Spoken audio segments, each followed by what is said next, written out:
All right. So welcome everybody.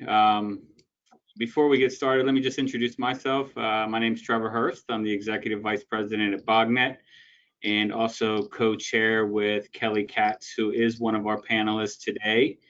And this is our webinar to understand and discuss guidance on filling out a great nomination, the ins and outs of submitting a great nomination. And we've got some great panelists with us today. And let me just introduce you those folks. We have Peter Van Emberg from Global Lead Corporate Workplace and Facilities at CBRE. We've got Kelly Katz, Executive Managing Director at JLL. And we have Katie Redmond, Senior Director of Integrated Portfolio Services at JLL. And the four of us will hopefully guide you through the ins and outs of submitting a great nomination. And I'll turn it over to Kelly, and she can give you some more information on the nominations and deadlines, etc. Hi, everybody. So if you go to the CoreNet Mid-Atlantic website, you'll see that nominations are open. You're going to see the different categories, and our nominations will close as of July 10th. And we are lucky enough to have Katie and Peter's insight today to tell us on what makes a great nomination and what to do and what not to do. But first, before we get into that, quickly, I think it's important to know, this is great PR for anyone who makes a nomination. These nominations are submitted to judges that are CREs outside of Mid-Atlantic. And the judges for this year are Mark Gorman with Ericsson, David Contra with GE, Jeremy Libby with Google, and Nina with McDonald's. So I'm going to hop into now, for those of you who haven't done nominations before, just our different award categories and touch on some quick highlights. But again, you'll get a live link that will, when you see the email for the nominations, there's going to be a link and it's live, and you can go and nominate through that way, or you can go through the website. So one of our first categories is the Service Provider Leadership Award. This is an individual whose service with multiple clients provides a uniquely valued experience. So that's one of our categories. Another category is the Corporate Real Estate Partnership Award. I think what's key here when you write up a nomination for this award is that it needs to be a repeatable series of projects with the team of corporate real estate and the service provider. Another category is the Best New Workplace Solution. And there's 3 different subcategories with this award: technology and innovation, the user experience, and design excellence. The key for submittal on this award is to make sure you submit to the one that best suits the particular project you're submitting for. And then lastly, but not least, the Real Estate Young Leadership Award. And this is for a young leader that's 35 years or younger who exemplifies excellence in corporate real estate. So now that we all know our different categories, I'm going to turn it over to Katie and Peter to talk about what makes a great nomination. Katie, you want to go first? Yeah, I'll go first. I'm going to walk through just some tips and tricks, having submitted some winning nominations in the past, both in this chapter and up in CoreNet's New England chapter. Point out some highlights, and then Peter can walk you through the judging process, having been a judge and been really close to that part of the award process. He can talk to that a bit. But so for creating a submittal, a couple of key tips. We've really strived over the years to keep this an easy exercise. So you'll note that we've been doing the nomination process online for the past few years, and that's been really effective. So the link is easy to find. We'll be distributing follow-up information to all attendees and those who have signed up. That include the link. The link's on our webpage for CoreNet Mid-Atlantic. You can find us through LinkedIn. But know that we have put a great effort into making it as easy as possible to submit your nomination. We've done things like include word limits and space limits, and that's really for your benefit. It's to make it simpler for the judges to compare apples to apples as they look at different submittals, but it's also to help you focus and really remember that the best approach here is to be clear and concise in your ideas and in what you're trying to get across. Volume doesn't really help anybody in this circumstance because it's more weight on the judges who are volunteering their time, and it's also tends to shadow what the key points are. So as we've developed and refined the nomination criteria over the years, we've looked at it through both the lens of the submitter, like when I had done those in the past, and the judges who will be reviewing. So we ask very specific questions for a reason. It's to help get the metrics that we would need for the judges to line up a nomination one to the next and enable them to make a good decision. So if you keep that in mind, I would recommend a couple tactical suggestions. Go through the online process and maybe do a dry run where you review what the category criteria is all about and take a couple passes at writing out what your response might be. And then really look at it and ensure, this is like RFP stuff, right? Are you answering the question? Are you answering the question clearly? If you were reading, and I would suggest you to find someone in your organization who will give you like an objective third-party review of the submittal. Is it easy to understand, and are you consistent in your message?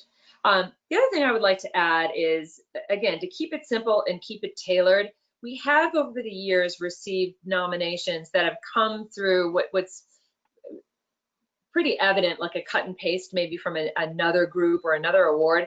That doesn't really work with CoreNet and with our chapter, again, because our categories are very specific and the way we ask the question is deliberate. So be cautious that certainly you might submit something that's won in another organization, or perhaps you're doing multiple submittals at a time. Be sure that you're not falling into that cut and paste trap, and ensure that what you're writing is really bespoke and customized to this. Couple things that have been flagged as winning factors on the ones that I've submitted that have been successful over the years are things like including testimonials. We give you the opportunity to include a quote or a testimonial from the client, the mentor. If it's young leaders, for example, they can list a testimonial from one of their employers or someone who's been a strong mentor or client. Those are really meaningful. So anytime you can include a reference, a testimonial, some sort of additional line to substantiate what you're submitting, that's very helpful. The last tip that I wrote down here is, if you're a marketing person or if you're submitting for a team and you're the account lead on that and you've got a marketing team or a PR person who's working with you, be sure that communication line is open. We have had submittals in the past that are clearly, they're beautifully done and they're done by a marketing group, but pretty quickly as judges, we can read and see that there's a disconnect from the actual delivery team and the execution of that account, meaning it's a lot of general terms about the account. We're really looking to find out what's kind of at the core of that success story. And sometimes that can only be told really by the field team and the folks at your organization who own that relationship. So be sure that you've got a dialogue and you're really working together. Very polished marketing efforts are certainly appreciated, but the best stories come from the teams that are on the field. I think that covers the notes that I wanted to highlight. I did want to add some clarifications, and I hope we'll get some questions that we can go through. But over the past years, it's been a question of mine on service providers. Service provider is an individual. It's not a service provider firm. So think about that. Think about service providers maybe at your own organization. Or one thing I've done in the past is nominated great service provider partners. An architect that I've worked with for years, one of my favorite furniture reps who's really done well by the clients and projects we've done together. So think about giving back and nominating someone who's in your network who really would appreciate and recognize that award. The other thing I would say on partnership, which I've submitted in one before, you'll read in the criteria that we've kept it general, and that's because our service provider base spans a whole range of different sectors and components of our industry. We've got general contractors, engineering firms, furniture design, project management, consulting. That partnership award is not just for big real estate and big corporate end user. This can be anyone who provides a service and has demonstrated a meaningful relationship with their client over time that's impacted the delivery of project and delivery of real estate services. So in essence, we've designed a CRE Award of Excellence program that should be accessible to every single one of our members, end users, service providers, thought leaders, academics. There should be a place really for everyone to be recognized. And now the next step is to make sure that we get the nomination process going and get as many people involved as possible. Peter?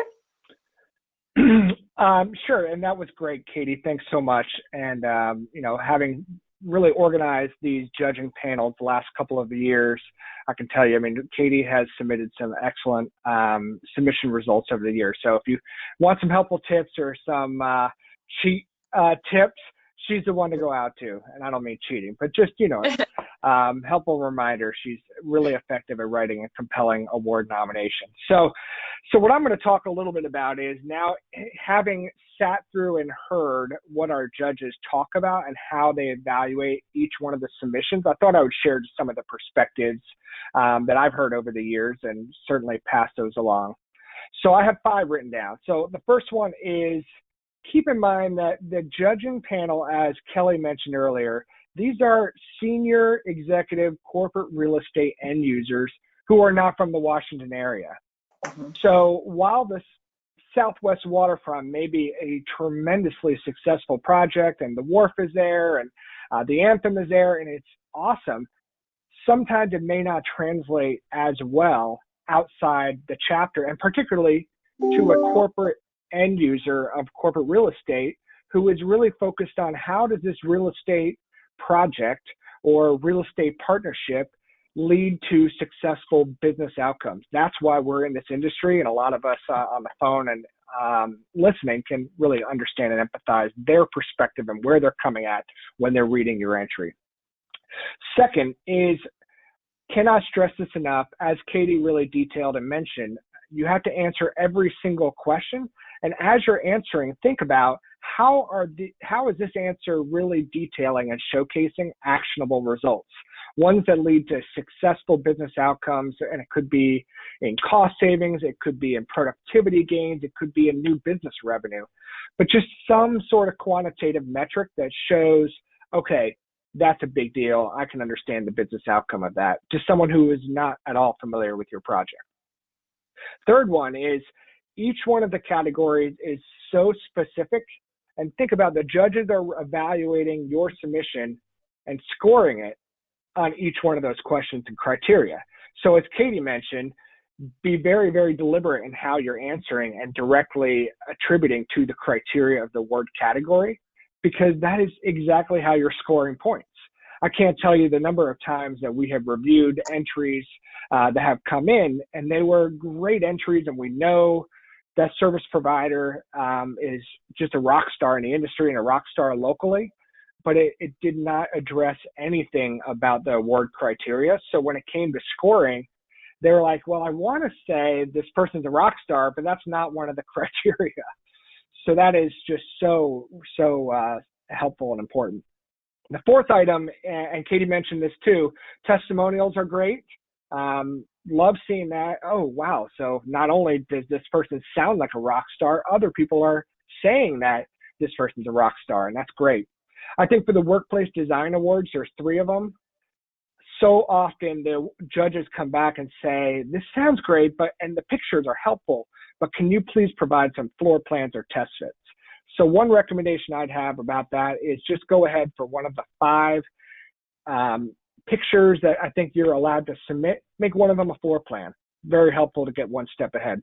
The last one I'll say, and again, this is, emphasizing Katie also made around the cut and paste job. You can very clearly tell when it is a building description written by a marketing person versus a project description for an award category. They're 2 very, very different things. So when a judge is reading about the views that the rooftop has and why it's a Class AA trophy building, cool. but that's not at all what the judges are looking for as they're trying to score an awards criteria. So the standard marketing terminology, cut and paste from a NAIOP or a crew award category, is just not going to have the same effect as the very specific criteria for a Cornet award. So those are the kind of 5 things that I wrote down that were helpful, I think, to understand how the judges are evaluating and looking at these.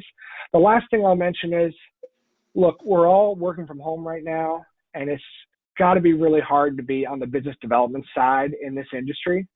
So this is a great opportunity to really take hold of kind of this virtual environment we're all living in 2020. And this is a great time to nominate your peers, nominate your clients. There's no better way to effectively gain stronger client relationships than to really put them up for an award together. So this is going to be a challenging year for business development for a lot of our partners and members and sponsors in the chapter. And this awards process is just a great way to get engaged with end users and other sponsors and other service providers to put them up and recognize them for a job well done. Kelly, I'll turn it back over to you. Thanks. I think one point that we were remiss in saying that we should keep in mind that these awards are for 2019 completion. I don't think we've mentioned that yet. So we just want to make that point. And just to layer on to what Peter was saying, it is a great time to celebrate. We need some celebrations in a time like this and to highlight our successes of last year. So we do want to encourage everybody to take the time to give a nomination. And Trevor, do you have anything else you'd like to add? Kelly, can you just let us know where the best place is to get to their nominations and what the deadline is again so that everybody understands? Sure. You will see through our email campaign, there'll be places with live links that you can click, or you can go to Cornet Mid-Atlantic website, and there is a tab for 2020 nominations already live and ready. So they are open, and we're excited to receive them, and they will close July 10th.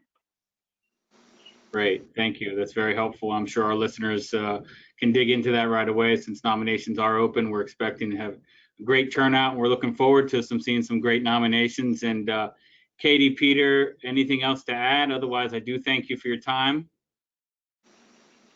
Yeah, if I can, Trevor, real quick, something to add real quick is one of the other feedback I've gotten from people who have won some of our awards. Well, 2 things. One is this is a great way to be recognized by people who are not within this chapter and within this geographic community. Meaning, said differently, a lot of times Cornet can appear to others, I don't agree, that it can be cliquey or too inclusive, or not inclusive enough, rather.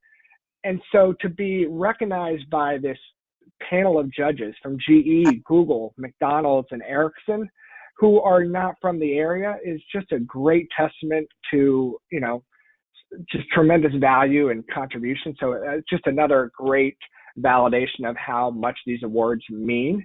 And the second thing I'll mention is this model for how we do the awards program, and particularly how we solicit external to the chapter judges, has now been a model for other chapters that have adopted a similar approach. So once again, another way that Mid-Atlantic has really led the way. And I've got 2 things to add to Trevor. The first is that we really support the nomination process and the nominees that participate. So we do active promotion before, during, and after the actual awards event. So nominees are recognized. Certainly it's a great honor to win and to get the award, but we make every effort to ensure that those who have been nominated, think of the Academy Awards when everybody goes up and you open the envelope, we really do try and showcase equally the nominations that have come in. So know that there's kind of an ongoing PR machine that'll support your efforts and help you kind of get your brand and your market out. And then the other thing I would say is be sure to recognize that you can submit for more than one category, and you can submit more than once. We get that question all the time. There have been years where we've had, it's just the nature of how those are designed. You might find that you've got 2 or 3 different opportunities. There aren't restrictions to that, And that's by design. It is totally feasible that someone who might be up for Service Provider of the Year might also be part of the same organization that's on one of the partnership awards. So don't be shy to think about multiple categories that you might touch, and engage your partners. So you might be really into this nomination process and notice that you do a lot of work with an architect who may or may not be submitting a great project for themselves. Help us get the word out. So if you are listening to this presentation and you're enthusiastic about it, the more nominations we have and the more robust this program is, the more fun. So please help us get the word out and pass that on to your clients and partners. Great, thanks, Katie. And I know, I think this webinar is also going to be posted on the website and social media. So that'll be fantastic to get more nominations in. Katie, Peter, thanks for the ins and outs. You obviously have done this quite a bit, so that's fantastic. And we appreciate the information. Kelly, of course, thank you. And look forward to doing work with you side by side and making sure these nominations get submitted. And we're looking for a great turnout. So I appreciate everybody's time. Look forward to seeing nominations, and thank you again. Thanks, Trevor. Thanks, everyone. Did we have any questions? No questions? I don't think we had any questions. Okay. Let's look at the panel here. Yeah, nothing that came up from the panelists or anybody who was watching. Okay. All right, thank you. Thanks, everybody. Bye.